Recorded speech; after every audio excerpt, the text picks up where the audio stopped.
Welcome back to Build in Norfolk, the show where we highlight the builders, creators, and entrepreneurs shaping the future of Northeast Nebraska. I'm your host, Emma Bennett, and today I'm joined by someone who's not only building a product with a purpose, but who's also a great example of what happens when creativity meets community. I'm talking about Dustin Southworth, the mind behind Museum Go, a no-code app that has evolved from a user-generated online community space to an interactive passport app. Dustin's story is a great one about finding inspiration in everyday work, discovering tech tools that empower non-technical founders, and building something special right here in Norfolk. Dustin, you want to give us an introduction and share a little bit about Museum Go? Yeah, absolutely. I'm Dustin Southworth. I had moved to Norfolk in 2020 at the height of the pandemic, which was the oddest time to move somewhere and start a new job. Fair. I moved the year before during the floods, so both great choices. Yeah, absolutely. So getting started was interesting, but then I started kind of, after about a year or so, getting involved in some of the groups and meeting new people, and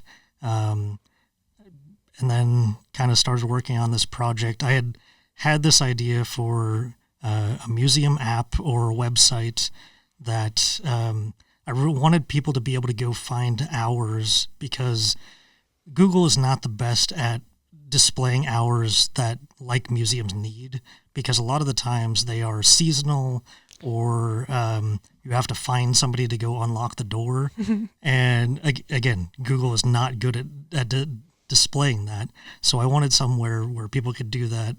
I had this idea for probably 5 or so years, just never really, I had started a website, but never really did anything with it. I needed some developers. I didn't know any developers to actually put in the functionality, so I just never touched it, put it in the back burner. But then I was talking to somebody who was talking about this no-code, low-code, Ryan, and I said, hey, I have this idea that might be good for it, but let me know what you think. And he's like, yeah, that's a really good idea. We should start pursuing that. And so and originally it was called Museum Hours, because that was like the pure focus was just hours. But then it kind of expanded as we started talking more and more about what it could be, what we could do with it. It became more of a social space, a way for people to share their experiences going to museums, because I think that's important. And I also wanted to make it so extroverts and introverts could participate, because I know not everybody wants to be on camera, but that was one of the things we wanted to do, was have video or insights about what you liked about your visit. So we at first had just video, but then I said, well, we should add text to it, so you can just type out what you liked about it and have that interaction. And it's expanded from there, where we are looking to build like meetups into it, where we have influencers that can really get those groups together, but then we want them to actually go to the museums, go to an exhibition opening or a gallery show, something where there's a reason for people to go, but then there also have people to go with, because I know I am regularly traveling on my own and I don't have anybody else to go with. But if I could just jump on the app and say, hey, I'm heading here, who else would like to go with me? That was kind of the idea behind this, where we wanted to encourage people to get together and get out into the real world. So we built this on Bubble originally. That was the low-code platform that we were using. We had to have developers. It was kind of tough. But then we found this new system called Replit, and it allows you to kind of talk to it like AI, and it builds code for you. Love that. Yeah. So I knew I wanted to build Museum Go on this new system, but I wanted to learn it first. So the first iteration I did Passport to Nebraska Art, because that's also something I've been thinking about for probably 4 or 5 years, especially since I started working at the Art Center. I have said that we should have, instead of like, we have the Nebraska beef passport, we've got the wine and beer passport, the regular passport, but why don't we have an art passport? Because even as somebody who works at an art center, I don't know even half of the galleries that are across Nebraska, but I know they're out there. Right. So I wanted some way for us to bring all that information together and allow people to find those places that they don't know about. Nice. So you talk a little bit about like marketing, museums is your background, but you're not the software developer. That's not. Talk a little bit about your background and how that kind of, I mean, I have a marketing background, so I take this as a grain of salt too, but I think marketers are really adept at technology or really open to it. So talk a little bit maybe about how your background as a non-technical or non-software focused founder helped or hurt in your experience here and how you kind of worked around that. Yeah. So the funny thing is I do actually have an IT degree. Well, looky there. You learned something new. not specifically not a coding degree. There we go. I went into the IT support side because I wanted to be that person that could do almost anything. The original reason I went into IT was I was going to be a website developer. But when I applied for the college that year, they happened to change all of their programs and got rid of specifically the web development Love that. background. So I did go through it. I did take a couple development classes, and I learned that I hated that. Fair. Fair. I just cannot, it's just not something that my brain can wrap itself around. But I can still be that person that I can talk to developers and I can talk to the front end and bridge that gap was kind of my goal with the degree that I got. I ended up moving out to just outside of Chicago for a couple of years. A friend out there said, "Hey, you're not really doing anything in Nebraska right now. Would you move out here with me and just hang out?" And so I did. And I did a couple things, but one of the things I did was started volunteering at a museum. I mostly did front desk stuff, but also was a docent for a little bit where I actually gave guided tours of the museum that I was at. Nice. The only experience I have with that is like Joey from Friends. So, yeah. I mean, if Joey can do it, right. It would be fun. Exactly, yeah. So there was another museum not too far away, about 5 miles away, that had a job opening, and it was guest services and membership. And so I applied for it, not really knowing if I would get it, and I knew I didn't have the background necessarily to get it, and ended up not getting it. But I asked the director at the time, what can I do to improve my skills? How can I get a job like this? And she said, come volunteer for us. Come hang out, help us out.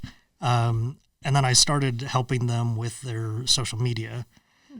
And that really got me in the door. After about a month or so, they said, "We really like what you're doing. We want to hire you to do what you're doing." The other person that we did hire is really good at these other things, more on the education side, and that was the part that I didn't have. She was very good at that, but she doesn't have the skills to do social media, so we're going to hire you to come on, and you're going to take on membership and marketing. Nice. So that's kind of how I got my foot in the door in museums. Love it. And I was there for about a year. We did end up closing down, but then I moved back to Nebraska and found the job that I'm currently at, and I've been here almost for 5 years now. Love it. So when we talk to founders, one thing that's really important, and what we teach, the kind of the philosophy we follow is identifying a problem and then building your solution, not just doing solution first, problem second. So you touched on it a little in your intro too, but talk about the challenge or that problem that you faced, and then how kind of you identified it and thought maybe this is something we could work towards. Right. Yeah. Like I said, that hours kind of was the place that I started, and there weren't good solutions. I knew that it was a problem for me. It was something that I wanted to have. So I started looking into it. Like I said, starting building a website because I knew that other people would need that information. Even what phone number to call is sometimes hard to find. Oh, yeah. Again, even Google will have a phone number and it'll be the wrong one. You'll have to call 5 different people before you actually get the person that can actually help you. So I just started looking into it, started thinking about what information you would want. What would I want if I was traveling, if I was going there? And that really led me to this idea. And then, like I said, we kind of started expanding on it. What else would I want to know? How else would I want to connect with those places as I'm traveling? So then we just started kind of building out the features and thinking about what we could add. What could this thing be? It could be huge. I even have ideas for different stages now. Like I can have like a pretty simple starting app, but then I've got ideas for this huge back end that it could truly be. So there are stages that I'm already thinking about in this thing. That's awesome. So, let's look at this more like timeline then. So you've had this idea, you were working in the museum, working at the art center. What was kind of the trigger point to move things forward?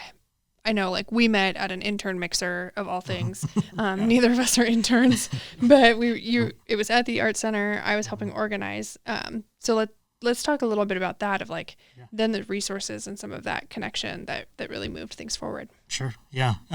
We had that meetup and at the art center, and we got to talking about doing podcasts of all things. I know. Because I don't remember how that conversation started, but we started talking about it, and you mentioned that you had the podcast studio here, and we're version 1 way back in the day, the small little room.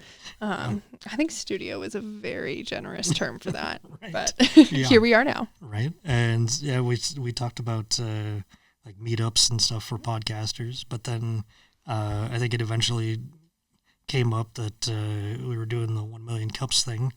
And I've always been interested in entrepreneurship. I've never actually jumped into it until fairly recently, but I just wanted to be around people who were interested in entrepreneurship. So that's why I started coming to the 1 million cups.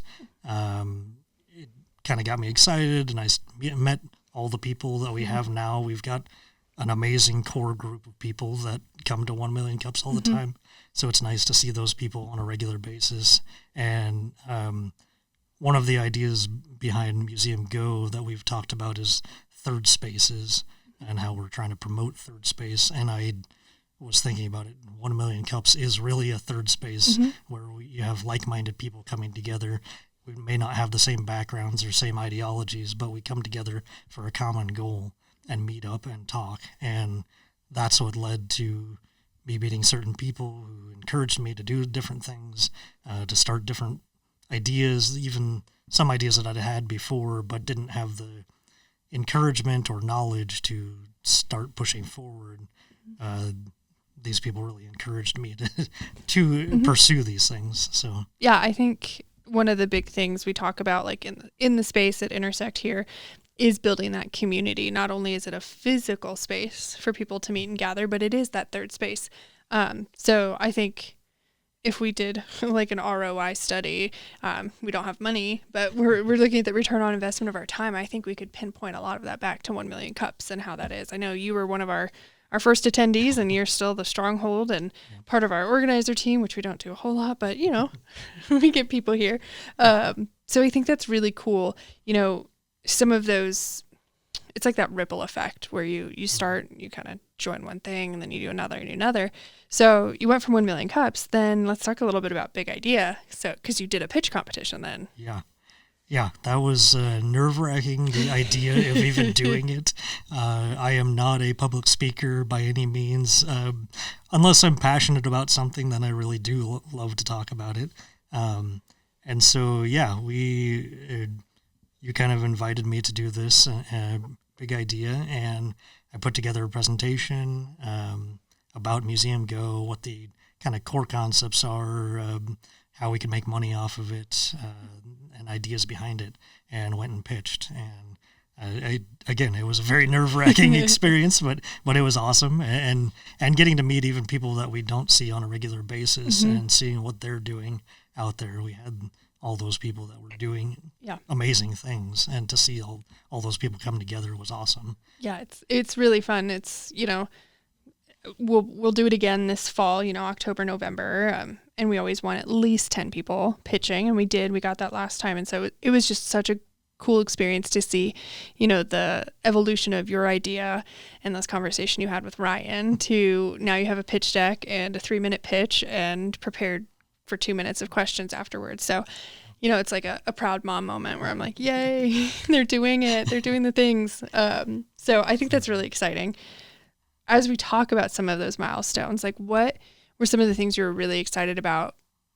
We'll do 2 questions here. Like, what were you really excited about as you were building Museum Go? And what were some of those challenges, like bigger pieces that, you had to overcome? Sure. The exciting thing was really just getting it going, like actually getting out there and doing it.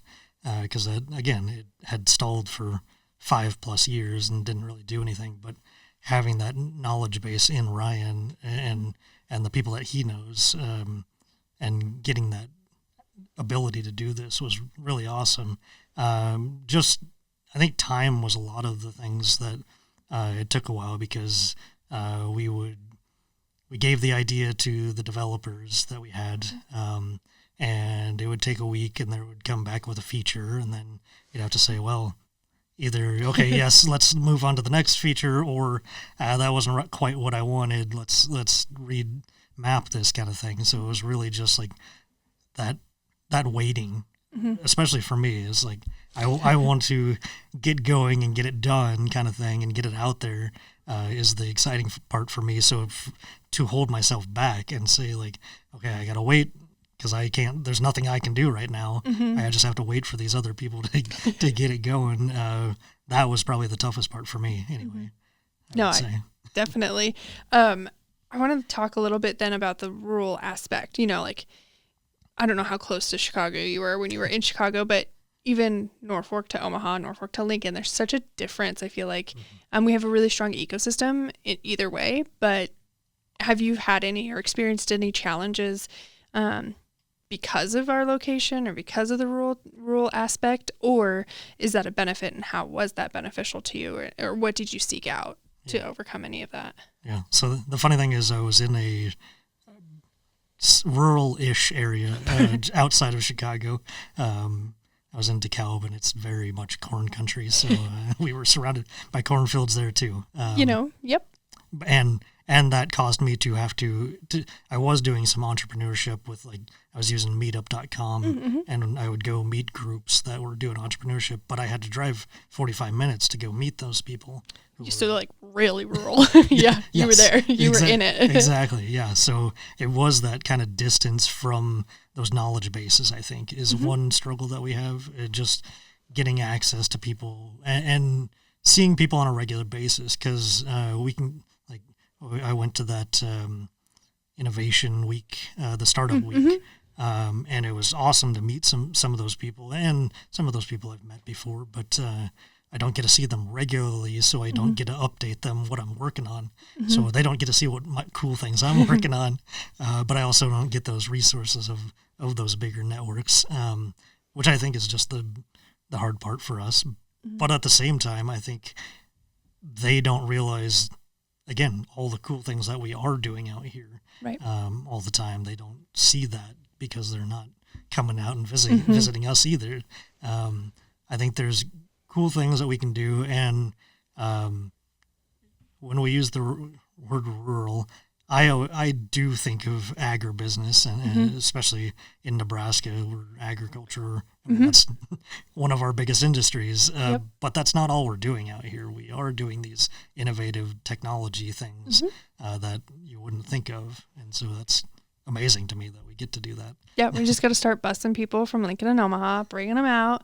They can come on Wednesdays. There we go. Problem solved. No, it is. I think it's something, nature of the beast. I think it's also a huge opportunity. It's the reason I like to live where I am. Norfolk's great. I get to do cool things, but I don't have to be in a big city if I don't want to be. So I think it's just something, like you said, I wish more people knew, but it's exciting then for us to make sure to go to those events as well, and say, hey, we're still here and we're not just doing corn. It's an anecdote I say all the time, but I remember when we first opened the space, I had a gentleman try to come in the door, like knocked on the doors because the doors were locked, and he came in and he asked like what kind of chicks we had because we were an incubator. And I was like, oof, Branding 101. You're not wrong. We incubate businesses like you would baby chicks, but not the same. Definitely not the same. So it just speaks to it. You have to remember rural doesn't just mean ag. And we have a lot of cool things going on out here. So we're at a really good point. I kind of want to talk about some of the lessons you learned and like the power of being surrounded by people who have different skills and have some of those skill sets. And then, how they've helped shape and give feedback and things like that. Yeah, absolutely. One of the things I've thought about over my time has been, I always had cheerleaders behind me, but not necessarily people who could help me or who knew how to help me. Mm-hmm. Like they'd be like, oh yeah, that's a great idea. But then there was just no support under that. It was just like, yeah, you're awesome. That's a cool idea. But I didn't get any feedback or anything that could actually help me. But coming to 1 Million Cups and finding those people who are doing stuff, like I think that's the interesting part is that people who are entrepreneurs already are in there and encouraging other people to do these things. I had gone to, like I said, I went to meetup stuff. I had been in several young professional groups, which are awesome, and they really help when you're just getting into a community and trying to build that community. But entrepreneurship is a totally different beast, a totally different idea, thought process. And so having people that are able to encourage you and know what they've gone through in the past, like how did I start a business? And they can kind of help you and say like, all right, these are the next steps that you need to think about. This is how you need to push yourself, what you need to do. And they can encourage you in those ways. That's kind of what I've found with the group that we have here is that we're all very encouraging and trying to get people to, what's your idea? What do you want to try? What can we help you try? Is kind of, I think the biggest thing is how can I help you? Yeah. And that's one of the questions that we always ask, which is awesome. And I think that's super important is how can I help you? Yeah, it is, you build an ecosystem and you have to let founders build it or whoever you want this to be for is who has to build it. But then having those mentors, but even just engaged members to help with that. So I love that, just putting that question out there, saying, what can we do to help you? And keeping that. So I love that. Take that away of like, just be involved and give feedback. You don't always have to know the right thing, like know the best answer or know the only answer, but just giving actionable feedback is huge, especially as you're iterating. So let's talk about like the goals, like what are you working on now? What's the vision for Museum Go? Where you at? What's up next? Yeah. So I'm kind of right now finalizing and like optimizing the passport to Nebraska Art. I'm already in talks with several people to expand that and get that going. The idea, again, originally behind this was just to like learn the platform, figure out what I can do, figure out how to actually build Museum Go now that I've have this knowledge base around like the system Replit. I plan to start working on it, iterating it. What I'd like to do is get a better foundation because I think that's one thing I started with a good idea of the outline, but I didn't have a good foundation. So actually writing that out, figuring out what I need, using ChatGPT quite a bit for this to help me iterate and figure this out, and then just start building because that's really the next thing that I need to do. It's just start building. Absolutely. Get that feedback, keep building. I know it's always the fun part. I love almost every week you come into 1MC and I can say like, what have you worked on this week? And outside of a couple late nights and a lot of coffee, you got it. Yeah. Sweet. Well, our next session I want to go through is just a couple rapid fire questions. At its core, we want this to be a podcast that serves other founders and questions and answer some of those questions. So if you can pass if you don't like it, but I have a few questions. So what's one word you'd use to describe being an entrepreneur? The first word that comes to mind is frightening, but exciting also. I think it's fair. I think it's true. You got to be a little nervous, but those things that push you are always good. Yeah. What is a resource that helped you learn about no-code or low-code tools? Again, back to the people that we have around us, but then just finding whatever platform you're on, going to like YouTube, or a lot of them have their own like tutorials and instructionals, and just diving into those things and learning all about it has really helped. I love a good YouTube course. What do you think one thing that people misunderstand about rural entrepreneurship? Again, I think it's going back to that. It's not just ag. It's not just people doing things in the middle of nowhere. I mean, we are doing some cool, exciting things out here. Yes. I think I know the answer to this one, but what's one tech tool that you're obsessed with right now? AI in general. Fair. Okay, good. But those tools to build and content creation, AI has also been something I've been diving into recently, just to help get the word out of the things that I am doing. So nice. Yes, absolutely. God bless AI. I use it all the time. Well, before we close out, Dustin, like I said, you're the kind of founder we created this podcast for. We want to share stories that others in our area know. Like, you don't have to just be, like we said, in those bigger communities, and building is happening here in Norfolk. So like we said, we want to provide some answers, have the inspiration, and just that visibility. So through episodes like this, we're giving our physical community those digital wings and creating that online space. So we thank you for your efforts in that area as well. But thank you so much for sharing your story and insights. To all our listeners, if you're sitting on an idea, let this be your sign. Show up, get connected, and you never know what could come of it. Make sure to follow along with Build in Norfolk for more episodes featuring founders just like Dustin. We'll be back soon with another story of someone building something big right here in Nebraska.